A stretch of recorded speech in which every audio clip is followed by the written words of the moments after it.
laphana sithathe omunye. Yebo sawubona. Sanibona. Baba ninjani? Siyaphila njani mkhulu? Siyaphila. Sikhuluma nobani okuphi baba? Sikhuluma kwadla la eGoli. eGoli. Lalela baba. Okokuqala mangikhuluma nawe la.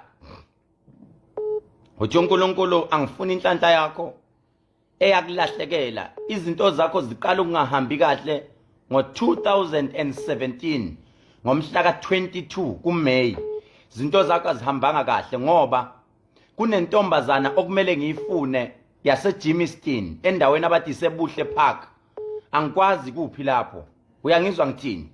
Uthi umoya oyingcwele kunomuntu okade kufanele bese ngathi bayakulaya ngaye. Ugcina lo muntu uyadlula bese ngathi utheswa icala. Ubani umuntu abathi uDr? Hayi, angimazi mkhulu. Lalela ke, uthi umoya oyingcwele kunomuntu abathi uDr obuya kabi kuwena. Lo muntu engikhuluma ngaye ngomgqibelo.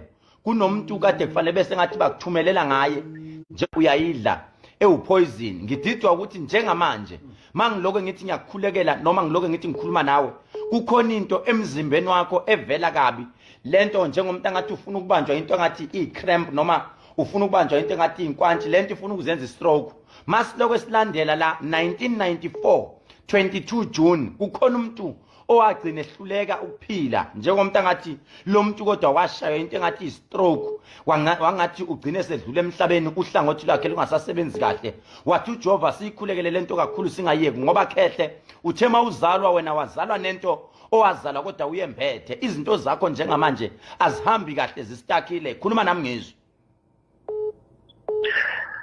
Yebo, wazona izinto zisitakile kodwa ngo-94 ya no ngo-94 akekho owadlula ekhaya.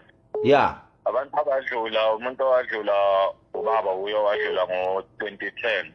lalela Umaye wadlula lalela ke baba. Uthi umoya oyingcwele asilandele kakhulu siye ekhaya. Uma sifika ekhaya lapho wena nawe ngizalwa khona kubo kababa. Uthi umoya oyingcwele kukhona umuntu kodwa oloke ehamba egoloza manje lokho nathi sifuna ukulungisela izinto zethu engathi kodwa qobo uyena ofuna ukuyowe emsamo kodwa emsamo imvume ingekho. Wathi uJehova kunenhlambuluko emakube sengathi ithinta izinto zenu aziyi kodwa phambili. Uyangizwa ukuthi ngithini njengomuntu angathi lento kube kumele iyolungiswa ekhaya kubo kababa wakho. Wathi uJehova izinto zakho kwayiwena nawe zisitakile njengamanje njengomuntu angathi uyazama ukwakha umuzi kodwa lo muzi awakheki. Awuphinde ukhulume nami ngoLwesithathu baba wena bekufanele bese ngathi kunohambo bekumele ulithathe last week njengomuntu angathi kunohambo kade kufanele bese ngathi uyalithatha. Wathi uJehova izinto zakho azihambi kahle. Awukhulume nami ngizwe.